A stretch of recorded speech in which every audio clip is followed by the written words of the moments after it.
Maybe my amateur is showing, but I feel like it should be a little better than this, huh? All right, guys, so before we get started, I am in Omaha, Nebraska right now, and we are visiting Chelsea's parents. So we get to see Gary again today. All right. Oneleaf reached out to me this morning and said that they have a promotion going on for Father's Day. They're doing 15% off site-wide, so you can go on there and check out their products. And if you like what you see here, pick you up one at 15% off. All right, guys, what's up? It's Cody with Final Fall. I am excited to have the opportunity to do a review for you guys today. To be honest with you, I'm not sure why I was even picked to do this, but this company, Oneleaf, reached out to me and wanted to see if I would test out a scope. So let me show that to you guys here. Look at this beastly thing. So here it is. This is the Oneleaf Commander Nv400 4x52x50. Okay. I have this mounted on a 7x6 tube AR platform. Even though I've been using this a little bit, we're going to talk about all the features that Oneleaf claims that this bad boy has. Okay. It has a 13 times digital zoom. It has a rangefinder on it, which I can confirm works pretty well. It also has a red dot sight, which I didn't realize that till today. It has an infrared light that you turn on if you're wanting to use this at night, and that does work really well as well. It's got a 50mm lens. It's a fully digital scope, which means that you cannot look through this without it being turned on. The picture quality in here is really good. Some of the key features of this scope, and I think at a price of $660, are pretty impressive. It has a ballistic calculator in it. It has all these different setting options. I mean, you can adjust the contrast, the saturation, the brightness, the reticle color, the reticle type, first person shooting mode, or first focal plane, second focal plane. It has day mode, it has starry night mode, which seems to work pretty good as well, and it has a night mode. So this bad boy, it's actually equipped with some pretty high quality night vision stuff in it, and low light stuff. It's got Sony Starvis technology, which most people aren't familiar with, and I wasn't before this either, but it's what they use a lot in really high quality security cameras in darker areas, so that they can pick up good descriptions and good image detail in the dark without any light. So the technology in this camera is actually pretty good. It's got 4K video footage. It can record 30, 60, 90, and 120 frames per second. It's got a 12 megapixel just camera on it if you just want to take stills. I'm not sure why you would do that, but if that's something that you're into. So the night vision range on this bad boy goes out to 437 yards. That's what they claim. I haven't been able to test it all the way out to 437 yards like that. But as far as I could see, it does work really well. I was able to see pretty far with it. So it has 6 optical lenses inside of this tube here, so that when you're trying to focus, you can get the best focus on it, whether you're really close or really far away. The batteries on this thing, there's quite a few batteries, and they're all rechargeable, which is nice. There's 2 that are in here, one here and one here, that you cannot take out, but you plug it in here with a standard mini USB-C, I should say, not a USB-C. And then there's a battery here that you have to take off, and they provide a little charger for you that you can plug in and charge that battery with. The same with the battery that goes in here. So inside your infrared scope, there's another battery. You can take that out, recharge it with that same charger, and put it back in and use it. So I think for all of that that they've got in here, all of the things that they've added, $660 is a pretty good price. All right, so I quickly wanted to go over some of the external features on the scope and kind of show you guys what they do, just so you have a good idea before we get into the menus of how this is going to work, okay? All right, so this is what we're looking at here, okay? This is battery cap, right? That's battery cap number 1. This bad boy right here, that's your rangefinder. You can kind of see that, maybe. That's your rangefinder, okay? That's your infrared. It's not a scope, it's a light, basically. And you can see that. We'll see if we can get a picture of that here. Okay, here's our infrared scope. Turn that on. See that infrared light? That's what we're looking for. Okay, there's 3 modes to this, but basically there's like dimmest, medium, and brightest. Every click that you do will turn it on, and it'll save it, turn it off, you turn it back on, it'll go to the next one. You turn it off, turn it back on, it'll go to the next one. Turn it off, turn it back on, it'll go down back to the bottom, okay? This bad boy helps focus in. On the other side of this here, this is your right turret. Doesn't work as a turret, obviously. It's where all your USB options are. There's that little port for the HD thing that I don't have. All right, now let's go over these buttons, okay? Finish screwing that turret on, okay? Now these buttons, I should also mention that all these turrets, these have O-rings in them. They're sealed, okay? And they're actually they seal really well. I'm actually impressed with the quality of the machining of these. It's very well done. Both of these here, and this one here. This one also has a battery in it. That one's also very well done, okay? So let's go over these buttons. So this bad boy, this is your friend, okay? This has got an infinite scroller in it, so it'll go forever in any direction, left or right, okay? This is your menu button, okay? So to turn on the menu, you press and hold this, and it turns on the menu. To turn off the menu, you press and hold it. For the rangefinder, you click it once, and then it will turn that rangefinder on. That's what that is. This is also how you select things right through your menus. Select what you want to select, click it once. These here, this button, this turns on, this takes the picture if you have it in camera mode, or it starts recording there. This one here, this one shows you your videos that you have, so you can actually view them on the scope itself if you want to. So you click and hold that one for that. This bad boy here, this, if you click and hold it, will turn on your picture-in-picture, and if you just click it once, it'll change your modes from day mode to starry mode to night mode back to day mode, okay? This bad boy here, this is an eye relief thing. I kind of like it. Some people, you don't need to use it. This here, this scroller here, just like on a camera, this helps focus the image on your screen and all your menu wording and stuff. So basically when you turn that on and you'll open up your menu, you'll focus that in so that your the tiny little numbers and letters and stuff for your reticle are not blurry and visible, okay? Just like a camera, this has a focus, all right? So once you zoom in, you can zoom in as far as you want, but then you have to adjust your focus, okay? And it goes way farther than I've ever actually needed for the focus to zoom in, okay? But you focus in with this. So once you get to the zoom point that you want, this is where you scroll that until you get that finesse focus point, okay? Super important. I'm left-handed, so this is kind of a pain in the butt for me because obviously my left hand's gonna be here, my right hand is gonna be here, and then I'm gonna have to try and reach up around my infrared during the day to do this. And at night, I'm gonna be blocking my infrared while I'm trying to zoom this in. So I wish that there was an option for this to swap this over, and there really isn't. Now this attaches right here on top of the scope mount, so I could potentially flip it over this side, but then because of my rangefinder, and this rangefinder attaches electronically to this side of the scope, it will not attach to this side. So I can either move this thing back here and then make my infrared not work as well because it's not as direct and as close to my camera lens up there, or I can move it back here and it'll smack into my rangefinder and doesn't work. So as a left-handed person, I'm kind of screwed in that way, but for all the rest of you normal people out there, that won't cause any problems. This is obviously your power button. You press and hold to turn it on, you press and hold it to turn it off. And that is the basic workings of this gigantic, ultra heavy, well-built, well-machined scope. I mean, the thing is, it's an impressive, it's a tank. It does not feel cheap, doesn't feel like it's gonna break very easily. I'm really impressed with it.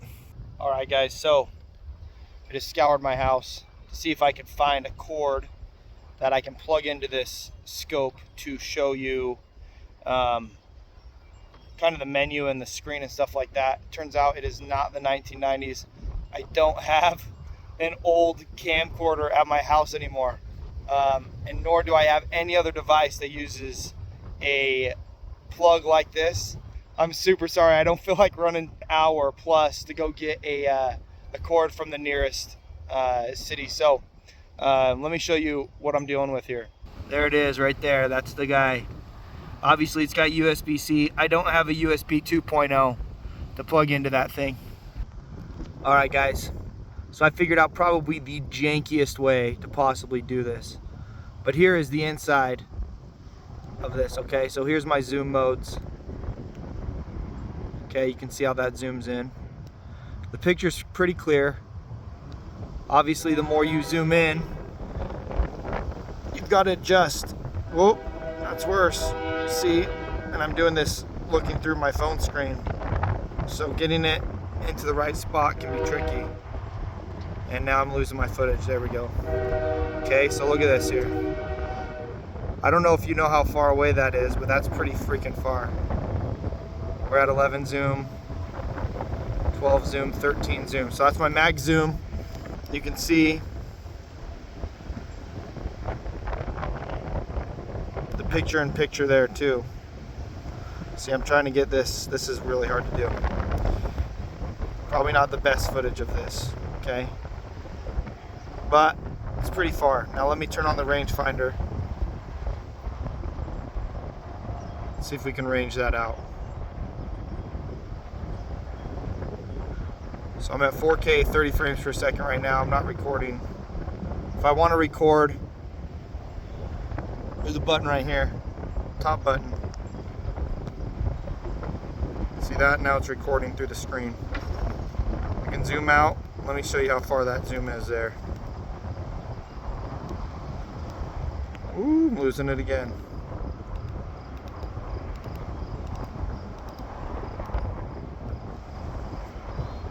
That's a long ways. See if we can get that to pop up. Out of range, it says. We're looking at 374-ish yards. 378 yards. That's pretty good, okay? So again, so we're all on the same page. My gun is unloaded, right? I'm gonna go ahead and zoom out. I'm gonna pull up on my neighbor's cows over here. I'm gonna stop recording. All right, so we're just gonna use this here itself. These are my neighbor's cows, okay? Again, my gun is unloaded. I have not put anything in it. I'm basically using this as a camera, looking at 152 yards, okay? So now I'm gonna zoom in. It's 150 yards, we're at 4 times zoom. That's pretty easy shot placement. Let's see if I can find another cow. Here we go. 187 yards, 82 yards, somewhere in there, okay? Easy shot placement right there. Really clean footage. Now I'm holding this, so it's shaking a lot. Try to set this down. Obviously, I'm not gonna ramble as much. I'm just gonna kind of show you guys as best I can kind of the way this menu works, okay? So you click this top turret where your menus are, and you hold it down, then your menu comes up, okay?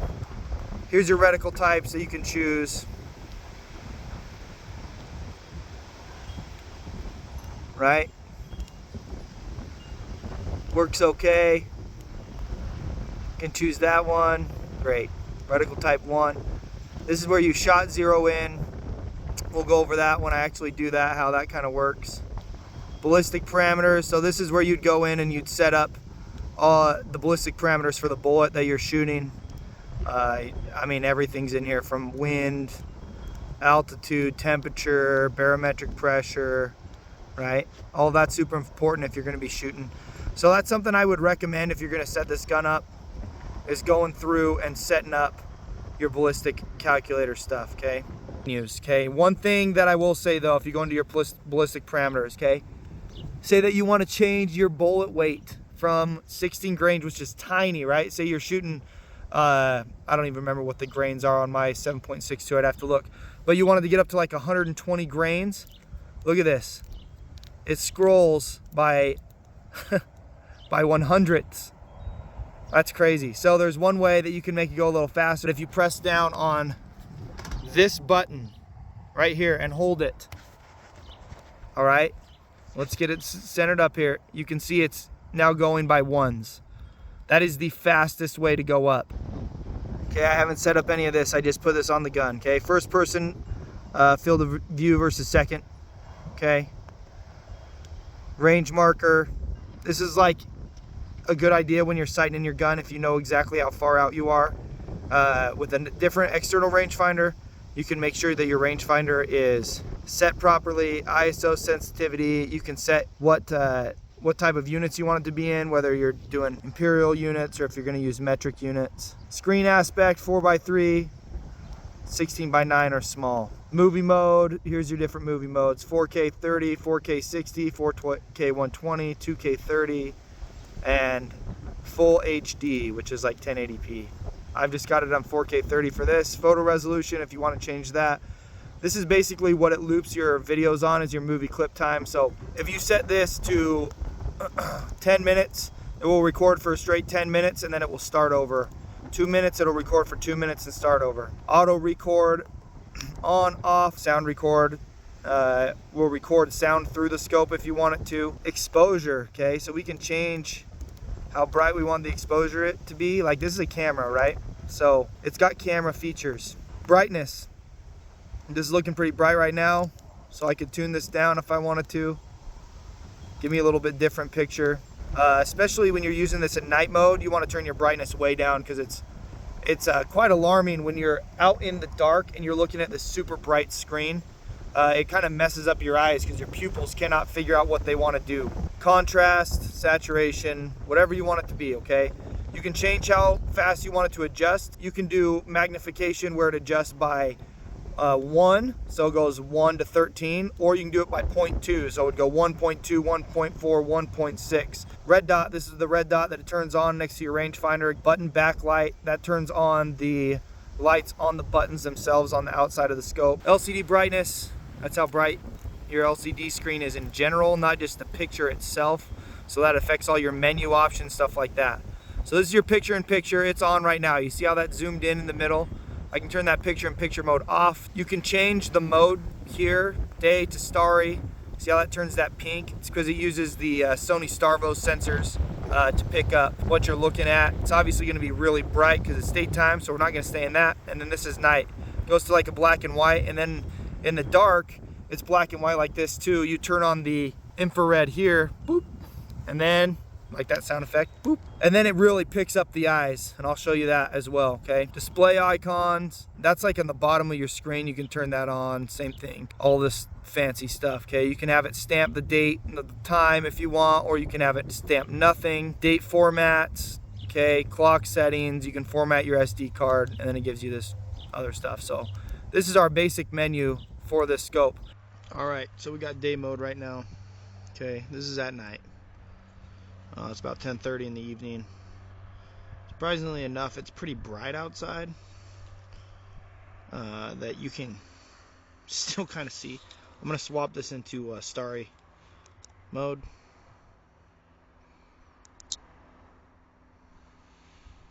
So this is starlight mode. Man, look at those. Those cows just pop right out there. I can zoom it in here. Clean up the focus a little bit, maybe.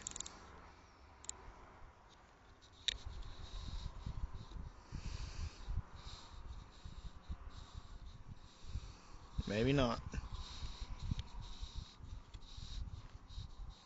So, starry mode. I'm at 8 times zoom, 6 times zoom. That's as good of a view as we're going to get. Okay? Let's swap this into night mode, see what it looks like. Okay, now we're in night mode. I'm going to go ahead and flip the infrared on. Bang. Okay, let's zoom this infrared. Now we're on 3. I'm going to zoom out some more. So this is our infrared mode at night. It's pretty impressive, honestly. If you want, you can actually zoom in. So you can focus that beam up if you want. See that? I mean, you can really focus it if you're trying to go far. See, there's my left hand getting in the way.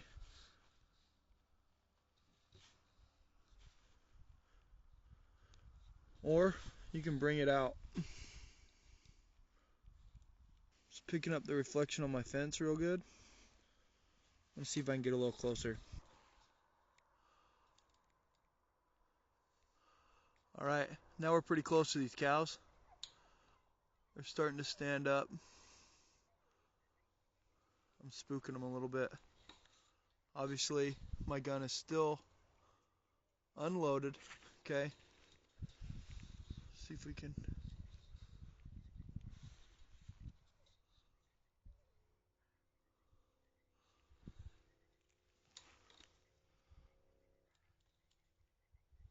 I mean, if that doesn't look good for a night mode, I don't know what does. I can even pop the rangefinder on them. You'll see that rangefinder right there. That's only 40 yards. They're not very far. That one's 95 yards-ish.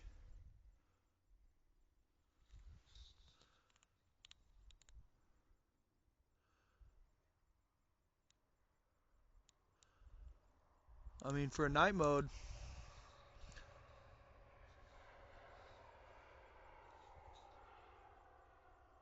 it's pretty dang good.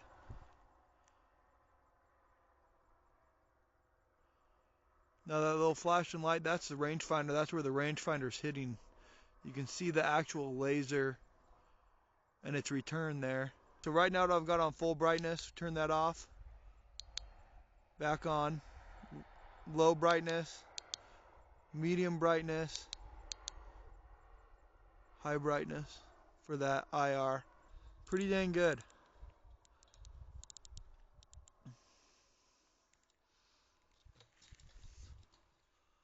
I'm pretty impressed with how well it turns out. Today, all we are doing is going to see if we can zero this bad boy in on this 17. I'm going to put this scope on a few different guns and zero it and see how it does. It's supposed to be able to handle some serious recoil.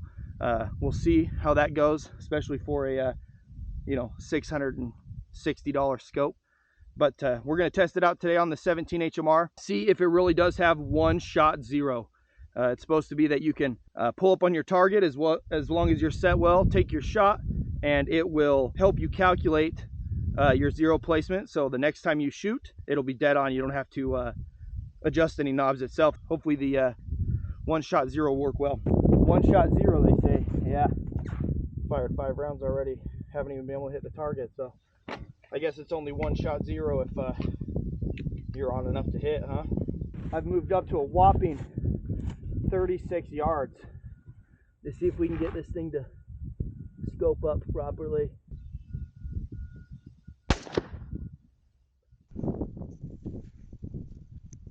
All right, let's try this. I just hit one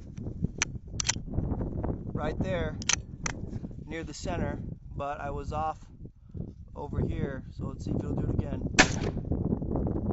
Look at that. Holy crap. I'm probably, I don't even know, a foot off target to the left. Gosh, okay.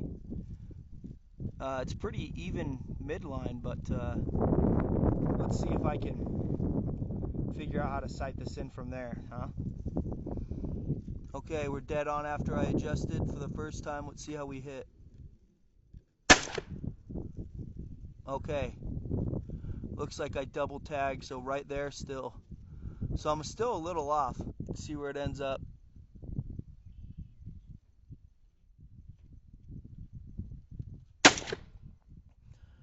So that one hit a little low, still a little to the left. Okay, so we got to move the red reticle. So this is a little unorthodox, and unfortunately I can't film what I'm doing with this one shot zero through the scope. But basically, you got two reticles. You put the white one where you're meaning to shoot, and then the red one onto the actual bullet hole itself. Basically, I am pointing off of the target with the white reticle, and I'm moving the red reticle. Okay, I'm going to save it right there. Okay, says we've successfully saved. Let's see what happens here, huh? All right, I'm going to take a shot right here at the corner.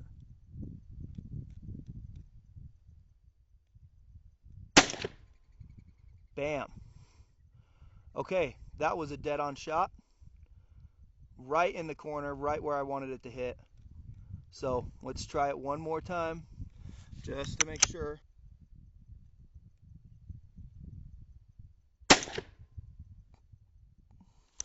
That might have been me. I might have pulled.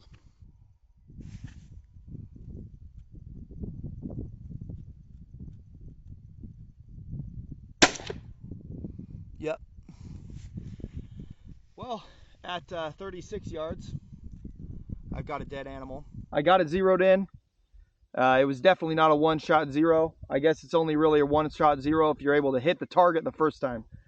Because the second time when I did the one-shot zero, when I had calibrated it enough to put it on target, I did get an actual accurate placement out of that. So one thing I have noticed with the scope, because it is not glass, right? It's not the same as your standard glass scope. One, you cannot look through it without it being turned on. There's no way to see it. It's just black screen, right? Because all you're looking at is a screen. Second, because you're looking at a screen and you're not actually looking through a magnified image the same as you do through analog glass, it's flat. I don't know how to describe it better than this, but it's like you lose all your 3D texturing. Does that make sense? So the image, it's like you're looking at a flat image or you're looking at a screen instead of looking at a magnified 3D image further away. So when it came to target acquisition, on real small targets, we took this out for shooting ground squirrels. It took me a while to be able to get on picture or on target with it because it just doesn't, you can't see through it the same. I don't know how to describe it any better than that. For larger animals, I'm sure it's not going to cause any issues. But when we were shooting ground squirrels with this thing, man, it was difficult for me to get on them. Even though I knew where they were, we were probably 90 yards from them. I could see them just fine running around, but then once I would pull my scope onto them and try and get on them, it was difficult. Just because of the way that you're looking through a monitor screen and not through a scope.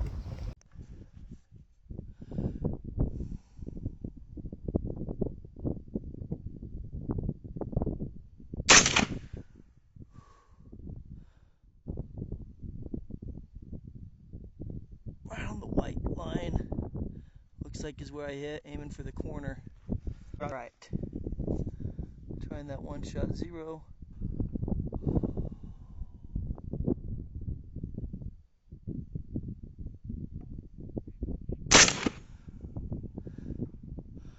Yeah.